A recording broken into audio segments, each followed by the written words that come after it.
ما دو اپوزیسیون داریم، یک شاهزاده رضا پهلوی و دیگری که ساخته جمهوری اسلامی است. اپوزیسیون جمهوری اسلامی پنهان و نهان خواهان بقای آن حکومت دیکتاتور است، با آن بخش کاری ندارم.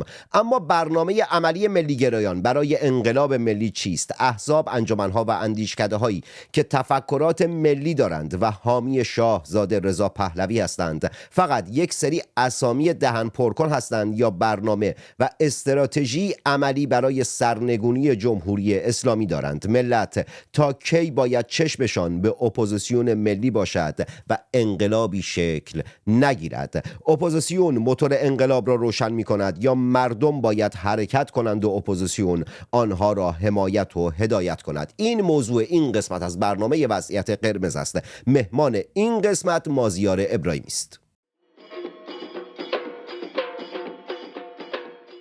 روزی نه چندان دور خواهم گفت اینجا آبادان است.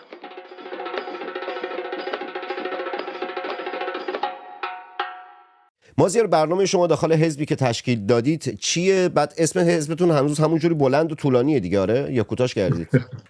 نه، همونه. حزب ایرانیان کرد میهن پرست.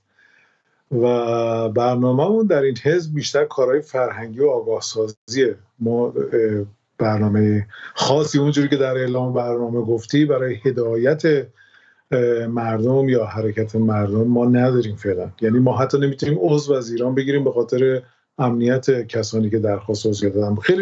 خیلی درخواست عضویت از داخل ایران داشتیم، ولی واقعا شرمنده همشون، چون برای امنیت خودشون در درجه اول ما نمیتونستیم این کارو بکنیم فعلا. حالا تا بعد اگه بتونیم راهکارهایی پیدا کنیم یا چاره‌ای بیاندیشیم که تا الان نتونستیم واقعا. چقدر جالب که به موضوع فرهنگی میخواید بپردازید. اصولا یکی از نقدهایی که همیشه به اپوزیسیون داشتم این بوده که در حوزه فرهنگ و هنر کاری نمیکنه. خیلی خوب از این که میخواید در حوزه فرهنگ کار بکنید. خب الان در حوزه فرهنگ چه کاری میخواید بکنید؟ چه کارها دارید میکنید و چه برنامه‌هایی دارید؟ ببینید، با یه سری برنامه، البته فرهنگ که میگم فرهنگ در موسیقی و سینما و اینا در کل نبین، فرهنگ عامیانه، فرهنگ اجتماعی مردم و آگاه سازی در مورد همه چی. این فرهنگ میتونه فرهنگ سیاسی باشه، میتونه فرهنگ اجتماعی باشه، هر چیزی باشه. ما در همه اینا میخوایم کار کنیم. البته تا چند روز دیگه اولین کنفرانسمون هم در هامبورگ، در دانشگاه هامبورگ برگزار میشه به امید خدا. مازیار، میام سراغ کنفرانستون، میام سال آخر رو گذاشتم که در مورد کنفرانستون صحبت کنم که مفصل بخوای بهش بپردازی. الان خب به عنوان یک فعال سیاسی، کسی که داری فعالیت سیاسی میکنی، تا کی ملی گرایان باید، نمیدونم، ملی گرایانی که بیرون از ایران هستند باید صحبت کنن، وعده بدن، حرف بزنن و همه چیز رو بندازن رو دوش شاهزاده رضا پهلوی و خودشون عملاً هیچ کاری نکنند؟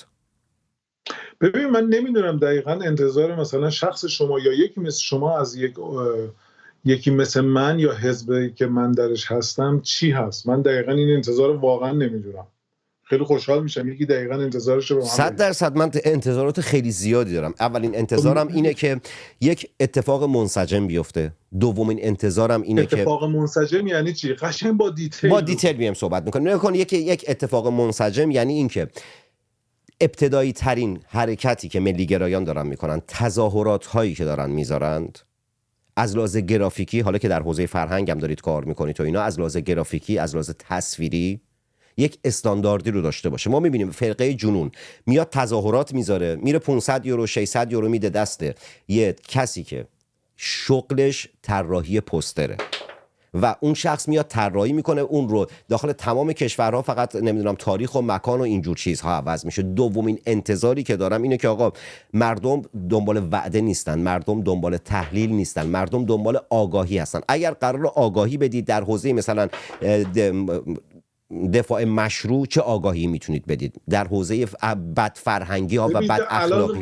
الان قیمه و ماست رو با هم قاطی کردیم. نه، قیمه ماست رو قاطی نکردم با هم دیگه. نه. ببین، اینجا که میگی اون مجاهده یه کاری میکنن، خب اونا منابع مالی دارن. ما الان یه کنفرانس داریم برگزار میکنیم، سنت تو خودمون جمع کردیم، حتی از اعضای حزبم پول نگرفتیم. یعنی تو خودمون کسایی که به اصطلاح بنیانگذار حزب بودیم، چند نفر تو خودمون این پول جمع کردیم. ببین، من برخکارم، مجید فلاح کار ساختمانی میکنه، هممون کارای درآمد پایین میکنیم. ببین ما با این حد و اندازه داریم کار میکنیم قربونت. ببین توقع یه چیز، واقعیت یه چیز دیگه. ما با این اندازه در حد خودمون کار میکنیم. از روز اول هم گفتیم در حد خودمون ما کار میکنیم. حزبای دیگه من نمیدونم، در موردش هم نمیتونم نظر بدم، ولی جماعت 57 از جمله این مجاهدینی که شما به عنوان مثال گفتید، نه فقط مجاهدین نیستن، الان کسان فقط مجاهدین نیستن، کسانی هم که تفکرات چپ دارن باز همون گونه دارن کار میکنن. همشون داری خودت میگی تفکرات چپ، اینا همه 57 بذار در کل بگیم 57. آخه همشون هم مجاهد نیستن که بخوایم جمع ببندیم. حالا فرد نه حالا 57 میتونه توده‌ای باشه، میتونه کومله باشه، میتونه دموکرات باشه، میتونه جمهوری اسلامی باشه، میتونه اپوزیسیون صادراتی باشه، همه اینا میتونن باشن. میتونه نمیدونم چیه اسمش این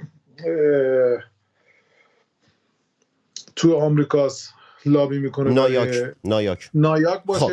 اینا همه منابع مالی دارن، اینا همه منابع مالی سرشار دارن، نه منابع مالی. خب نگاه کن مازیار، $2000 یک حرف اساسی میزنه. اوکی خب نگاه کن الان که بگو اجازه بده. بعد منی که میخوام یه قدم بردارم، ببینید من حزبم، من الان ما حزب بازی تو ایران یاد نگرفتیم دیگه. خب نگرفتیم واقعا. هر کی اومد تو ایران زمان شام گفتش که من حزبم، همه یه مش تروریست بودن، گروه مسلح بودن، چیزی به نام حزب وجود نداشته، کسی حزب نبوده. همه یا روسیه پولشون دادن رفتن فلسطین و لبنان و مصر و اینجاها، لیبی و دوره دیدن، دوره نظامی جنگ چریکی، یکی دیگه پولشون رو داده نظام آموزشاشون رو دیدن، چارتا به اصطلاح حزبیشون رو بستن براشون، همه این کاراشون رو کردن. ما که اینا رو نداریم قربونت برم. از اون کارام نمیخوایم بکنیم، نه کار تروریستی میخوایم بکنیم، نه بمبگذاری میخوایم بکنیم، نه آدم میخوایم ترور کنیم، میخوایم کار فرنگی کنیم و توجه مردم رو به خودمون جلب کنیم. ولی اینو یادت باشه، همونطور که شاهنشاه همیشه میفرمان، همیشه میگن اپوزیسیون مردم داخلی را. من حتی حزب خودمونم به عنوان اپوزیسیون قبول ندارم. من هیچ احد و ناسی رو بجز مردم داخلی، این البته این نظر شخصی نه، این پای حزب نظر زیر، این تیکه نظر شخصیه، هیچ احد و ناسی رو به عنوان اپوزیسیون قبول ندارم الا اون مردمی که تو خیابونن، الا اون مردمی که میان اعتراض میکنن، الا اون مردمی که یک خواسته دارن و یک چیزی رو میگن نمیخوان، اونا اپوزیسیونن.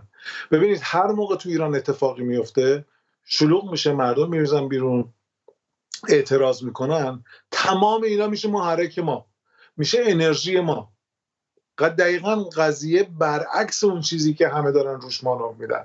همه قضایا از داخل ایران شارژ میشه، ما روحیه‌مون از داخل ایران میگیریم، گرچه با اخبار بدی میاد ولی ما رو فشار میده همین اخبار به جلو که یه قدمی برداریم، یه کاری کنیم، یه تجمعی بذاریم، نمیدونم یه پوستری چاپ کنیم، یه نامه‌ای بزنیم به فلان پارلمان فلان کشور.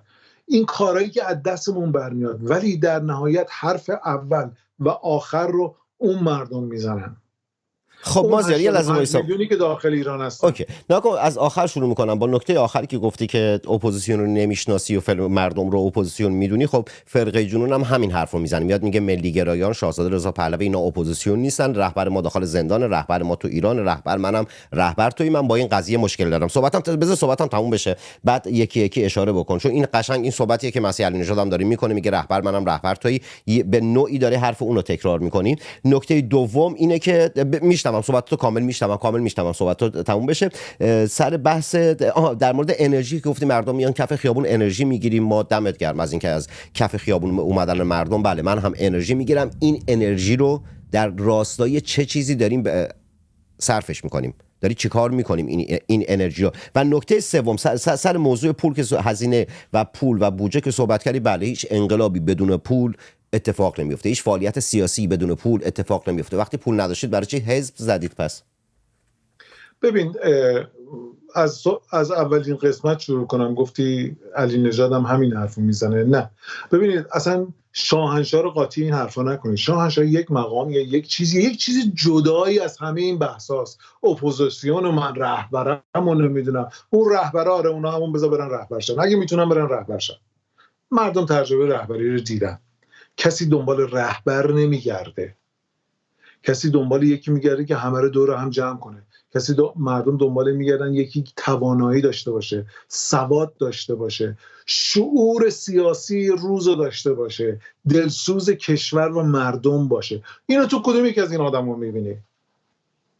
خدا وکیل تو کدوم یک از این آدمو میبینی؟ اگر میدیدم که نمیمدم بگم آلترناتیو من شاهزاده رضا فقط پهلوی. شاهنشاه این خصوصیات داره و هیچ وقت هم ادعای رهبری نداشته. منیم که حزب پادشاهی خواه مطلقه، هیچ وقت به هیچ عنوان به هیچ کسی نمیتونم فشار بیارم که باید تو هم پادشاهی خواه بشی. نه، من تمام تلاشمو میکنم که اون 85 میلیون یه روزی برم پای صندوق رای و با عقل و درایت و آگاهی که دارن و من سعی کردم بهشونم یه مقدار بدم و از جاهای دیگه هم میگیرن، اون رای خودشونو بندازن و انتخاب کنن چه سیستمی بیاد و متوجه بشن کی براشون دلسوزه، کی به نفعشونه و کی نیست. این تلاش منه، ولی همه چی برمیگرده. ببین همه چی برمیگرده مثل یک دانش آموز و معلمه. البته من در اون حد نیستم میگم معلمم، مثال دارم میگم. ببین تمام اون بهترین استادم بیار برای دانش آموزی که اصلا هیچ علاقه به درس خوندن نداره، آخر سال باز این یا تجدید یا رد دیگه، هیچ فرقی نداره. الان مردم این کارو میکنن، یعنی هر کی بیاد هر چی بگه در نهایت اونا تصمیم میگیرن، اونا میگن چه خبره. منم حرف علی نژاد نمیزنم، اونا دنبال رهبر تراشی. رهبرای ما تو زندانن. کدوم رهبر تو زندانه؟ همه بیرونن. این فیلم تو زندانن، همه کاری میکنن، با آنجلینا جولی صحبت میکنن. آخه اینه واسه یکی بگی تا حالا زندان نبوده. من 16 ماه با خانواده خودم حرف نزدم. 16 ماه. آخر سرم $50,000 دادن که فقط بفهمم من زندم. همین. فقط بفهمم زندم $50,000 دادن. حالا اینا با آنجلینا جولی صحبت میکنن، بیانیه میدن، فیلم درست میکنن، موزیک کار میکنن، نمیدونم این کارو میکنن. نه عزیز من، اونا رهبر نیستن. کسی هم دنبال رهبر نمیگرده. ما هم دنبال رهبر نمیگردیم. مردم هم دنبال رهبر نمیگردن. این قرفرایی که اینا هر دفعه برای به بیراه بردن یک چیزی رو علم میکنن. ولی خدا رو شکر من واقعا خوشحالم. از 88 به این من نگاه کنی، از 88 که مردمی که میلیونی اومدن تو خیابون میگفتن یا حسین میر حسین، الان به کجا رسیدن و چی میگن و چه شعاری میدن؟ میدونی؟ البته هنوز کار داره. ما بهتر عجله نکنیم، چون این همش برمیگرده به یک آگاهی اجتماعی، به یک آگاهی اکثریت جامعه و ما هنوز به اون اندازه نرسیدیم، ولی خیلی جلو رفتیم و من واقعا به شخصه به عنوان یک ایرانی خوشحالم از این اتفاقاتی که افتاده. ولی خب هزینه‌هاش هم دادن مردم. این آگاهی مجانی به وجود نیامد. این آگاهی با هزینه بسیار بالایی به وجود اومد و همین هزینه همچنان هست تا روزی که این آگاهی از 50% بزنه به بالا، خواسته مردم در کنار هم بودنشون، اعتراض کردنشون، تجمع کردنشون و حرکت‌های بعدیشون. ولی کی میتونه این حرکت‌ها رو چیز کنه؟ نه، من حزب ایرانیان کرد میان پرست نمیتونم. این ادعا رو اون مسخرهایی مثل کومله و دموکرات رو نمیدونم این تروریستا میکنن، مثل مجاهدین خلق و نمیدونم رهبری کنیم و ما فراخوان میذاریم و از این کارا. شاهنشاه تا رو دیدید یک فراخوان بده؟ این اصلا یک بحث احمقانه ایه. اون شاهنشاهه، واقعا اون کلمه براش برازنده است، چون شخصیتش یک شخصیت شاهنشاهه، سوادش، علمش همونطور که پدرش بوده، همونطور که پدر بزرگش بوده. اینا اصلا قاطی اپوزیسیون این چیزا هم خواهشن نکنیم. مطلب آخرت من یادم رفت چی بود، ببخشید. خواهش میکنم، چقدر خوشگل و خوب صحبت کردیم. مطلب آخرم در مورد این بود که گفتی که بودجه نداریم، پول نداریم. خب وقتی پول ندارید برای چه حزب زدید؟ خمینی زمانی که 57 این نکته من بگم 57 این همه مثلا بازاری ها چه داخل ایران چه بیرون از ایران حمایت مالیشون میکردن و اینها، الان خب وقتی پول نیست برای چه حزب زدید؟ میرفتید عضو احزاب دیگری میشدید که ملیگرا هستن و پول دارن کار میکنن. اینو نمیتونم بفهمم. ببینید حزب ما یه حزبی بود که ضرورت بود. من خودم کردم، نمیدونم میدونستی یا نه. من اصلیتم سنندجیه. خب به تمام بچه‌هام لکن، کرد خراسانن، همه یک رگ و ریشه کردی داریم. تمام نگرانی ما در درجه اول مسخره بازیایی که 2-3 تا گروه به اسم گروه‌های کردی در میارن، آبروی منو میبرن، از طرف من حرف میزنن و کماکان در کنار جمهوری اسلامی به عنوان یکی از اهرم‌هایی که جمهوری اسلامی به کار میبره در حال برهم زدن منطقه و ولبشه و بلوا به پا کردنه. ما باید این کارو میکردیم. خیلی وقت تو این فکر بودیم. یعنی ما باید این کارو میکردیم. خیلی هستن از روزی که اعلام موجودیت کردیم، میدونی از داخل ایران حتی خاندانهای بزرگ کردی به ما پیغام دادن، هم سپاسگزاری هم درخواست همکاری. ما باید صدای کردهای دیگه میشدیم که موافق این خائن‌ها و جانیان نیستن. هیچ چاره دیگه ای نبود، باید این کارو میکردیم. این باید بود. با چقدر نکته خوبی رو مازر اشاره کرده. من از زمانی که اعلام موجودیت کردید در به در میگشتم دنبال جایی که همچین صحبتی رو بکنید، همچین حرفی رو بزنید. تا الان من نشنیده بودم که جای همچین صحبت، یعنی انقدر شفاف بگید که لزوم حضور این حزب، من منتقد هستم به حزبتون از روز اولم که مثلا فکر کنم با خود یا با مجید فلا بود مسابقه کردم به اسم گیر دادم که چرا قد طولانیه، ولی مثلا یا الان میگم آقا پول نداری چرا حزب تشکیل دادی. ولی نکته‌ای که اشاره کردی که آقا ما این حزب رو زدیم چون لازمه، باید این کارو میکردیم که مقابل اونها بایستیم، نکته خیلی درست و جانانی رو اشاره کردی. در مورد این موضوع که پول و نبود پول و اینا نکته پایانی رو اگه داری یک دقیقه بگو تا سوال آخرم هم ازت بپرسم. در مورد پول خب ببینید ما همینجور داریم به خودمون فعلا هزینه‌های آنچنان قولی برامون درست نشده. این الان بزرگترین هزینه‌مون همین کنفرانس، خدا رو شکر تونستیم با من 100 یورو اون 200 یورو این 500 یورو جمعش کنیم. آخه مازیر با این مبالغ که نمیشه کار فرهنگی کرد، با اینجور مبالغ که نمیشه کار اساسی انجام داد که. محمد جان شما الان درآمدی داری از این کانال یوتیوب؟ من زندگیم از یوتیوبم در حال حاضر میگذره، بله، به این خاطر که ولی من از 2 سال پیش اطلاعاتی که از یوتیوب دارم میدونم درآمد آنچنانی نیست. من زندگیم از یوتیوب داره میگذره و منم زندگیم از برقکاری داره میگذره. زندگیم داره میگذره، گلگی هم ندارم. به این کارام هم کم و بیش دارم میرسم، ولی بقیه وقتمو میام میذارم رو اینجا یه کاری میکنم. اون کاری که میتونم، ببین هست لزوما نباید بابتش پول بدم. چرا میرم مثلا اکانت توییترمو میکنم، مای 4 یورو میدم 5 یورو میدم میکنم یه خورده آپشنای بیشتر براش میگیرم که تواناییش بره بالاتر. بعد رو اکانت توییتر مثلا حزب یا خودم میایم یه کارایی میکنیم، رو اینستاگرام یه کارایی میکنیم. آخه نگاه کن مازیار، من نمیتونم اینو بپذیرم به عنوان کسی که به حال زندان بودی، اون سالهایی که در زندان بودی. خب من و خیلی های دیگر که بیرون از ایران داخل ایران اینور اونور داشتیم کار میکردیم، خبرهای وضعیت وحشتناکی که جمهوری اسلامی بلاهایی که سر تو آورد رو داشتیم کار میکردیم، گزارش مینوشتیم. فکر میکنم بالای 10 تا 15 تا خبر یا گزارش در مورد شخص خودت من نوشتم. ولی این رو ازت نمیتونم بپذیرم که بیای بگی که آقا من 4 یورو کمتر میکنم، اونو اینجوری میکنم که بتونم. آقا میرفتید حضور یک جبهه، یک حزب کردی خیلی مهمه. نکته فوق العاده درستی رو اشاره کردی، به نکته درستی رو نقطه درستی دست گذاشتی. اما آقا وقت میرفتید زیر شاخه نمیدونم یه حزب ملی گرای دیگر، میرفتید نمیدونم یه جبهه میزدید. وقتی که اسم حزب رو میذارید بعد میگه آقا نمیدونم 4 یورو. من این رو نمیتونم بپذیرم. در مورد بحث یوتیوب و اینجور چیزا هم که گفتی، من تا در 1 سال، یعنی 1 سال نیمه که سینما رکس رو که راه انداختم، 1 سال نزدیک به 2 سال داره میشه، از یه جایی تصمیم گرفتم که داخل رسانه فارسی کار نکنم. تا چند ماه بعدش هم باز در یک تلویزیون فارسی بودم. بعد دیگه گفتم نه آقا، میخوام کامل بیام، میخوام صدای مردمم باشم، میخوام صدای ملتم باشم. قبل از اینکه پاسخ بدی، الان که بحث یوتیوب و اینجوری چی شد، این صحبت‌ها شد، اینم اضافه بکنم بعد پاسخ بده. آقا تا اینجای برنامه که اومدید لایک کنید، کامنت بذارید، در سوشال مدیا خودتون به اشتراک بگذارید. کسانی که بیرون از ایران هستن این پایین سوپر چت و تانکس رو بزنن، از مجله تصویری سینما رکس میتونن حمایت مالی بکنن. مازیار اینجوری زندگی میگذره، الان صدات رو میشنوم، بگو.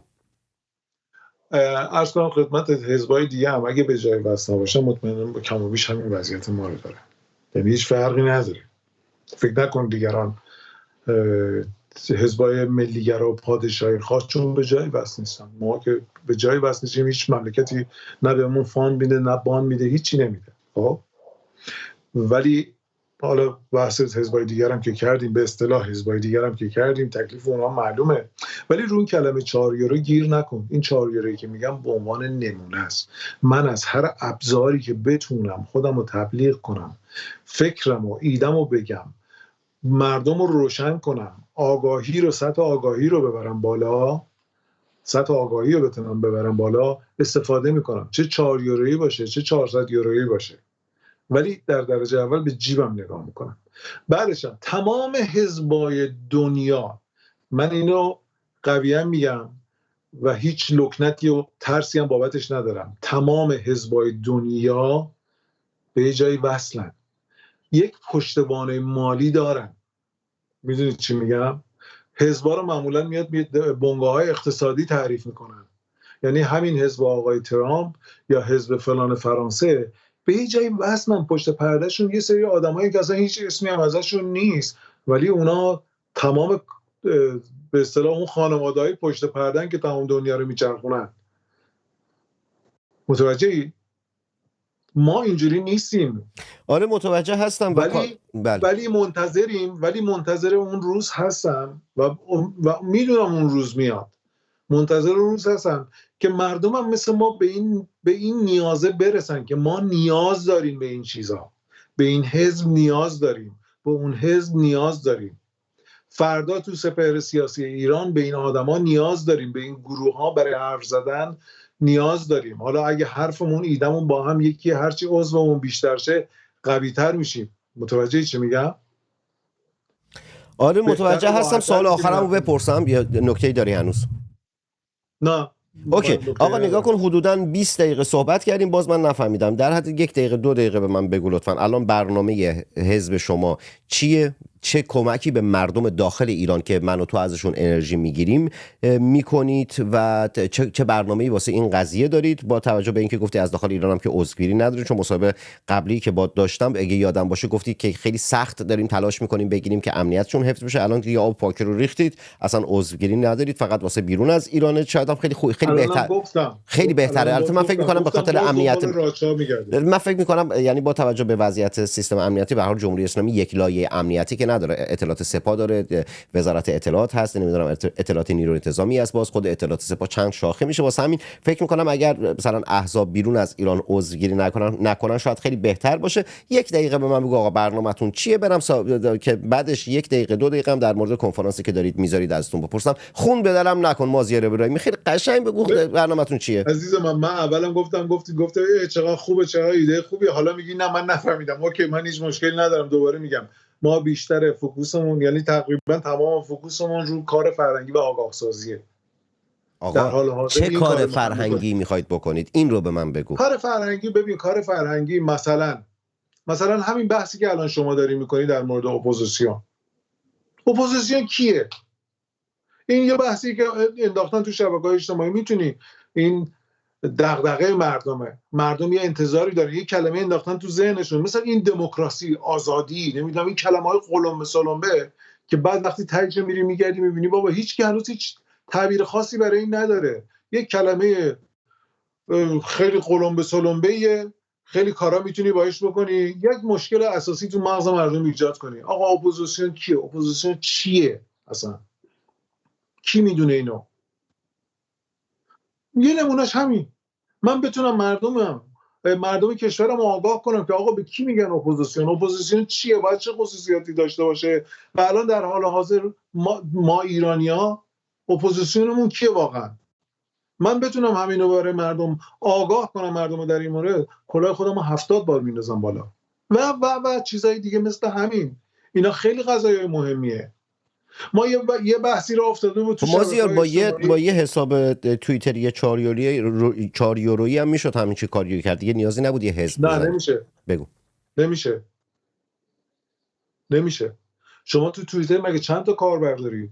چند نفر حرفتو تو توییتر میشنون؟ بعد اصلا مردم چقدر وقت میذارن برای شنیدن. الان نگاه کن، محمد جان، من برنامه شما رو دوست دارم، برنامه بی‌تعارفه، من برنامه‌ات رو دوست دارم، ولی من نوعی چقدر وقت میذارم؟ شما تقریبا هر روز یک برنامه جدید داری. آیا من نوعی وقت میذارم هر روز بشینم 20 دقیقه 30 دقیقه 40 دقیقه برنامه شما رو نگاه کنم؟ مردم ما چند درصد این کارو میکنن؟ ببین من دارم بهت میگم همه چی از مردم میاد، از اکثریت مردم میاد. هر چیزی که فکرشو کنی، چه برای این کانال یوتیوب شما، چه برای حکومت پادشاهی. یکی از نکاتی که اصلا عاشق یوتیوب شدم، از یوتیوب خوشم میاد، اینه که آقا سرمایه‌گذار رسانه من مردم هستند. هرگاه صداشون دیگه نباشم، هرگاه نمیدونم چیزی برخلاف منافع ملی و مردم کشورم حرف بزنم، کسی دیگه منو نگاه نمیکنه و رسانه‌هایی که فاند دارن میگیرن از کشورهای دیگه که ایدئولوژی‌ها و سیاست‌ها و خواست‌ها و منافع اون کشورها رو پیاده بکنن در رسانه و در بحث مدیا و اینها، خب اونها به هر حال واسهشون فرقی نمیکنه که مردم راضی باشن یا نباشن. یکی از دلایلی که از یوتیوب خیلی خوشم اومده و قشنگ دارم باش حال میکنم تو برنامه‌سازی و اینها، با توجه به اینکه تمام استانداردهای رسانه‌ای هم دارم رعایت میکنم، ولی خب آقا مردم سرمایه‌گذار هستند. بازم میگم لایک کنید، کامنت بذارید، در سوشال مدیا خودتون به اشتراک بذارید. مازیار ابراهیمی خیلی باحاله. فکر کنم داخل این برنامه باز خوبه من حداقل سیبیل دارم. اگر سیبیلم هم زده بودم عملاً یعنی شناخت تصویر من و مازیار، چون دوتامون همسر هستیم، در واقع یکم سخت میشد. مازیار، نکته آخر در مورد کنفرانسی که دارید میذارید در حد 1 دقیقه و نیم 2 دقیقه لطفاً بگو. کنفرانس ما با عنوان اولین کنفرانستونه، درسته؟ بله، اولین کنفرانس حزب ماست در مورد اهمیت همبستگی اقوام ایرانیه. البته یه سری اومدن، یه سری نه، من آنچنان پیغامی ندیدم در این مورد. 1-2 تا سعی کردن این میخوام این کرمو بریزن، ولی خب خدا رو شکر نگرفت. اینقدر وقت قضیه واضحه که مگه اقوام مشکل دارن؟ نه، اقوام هیچ مشکلی با هم ندارن.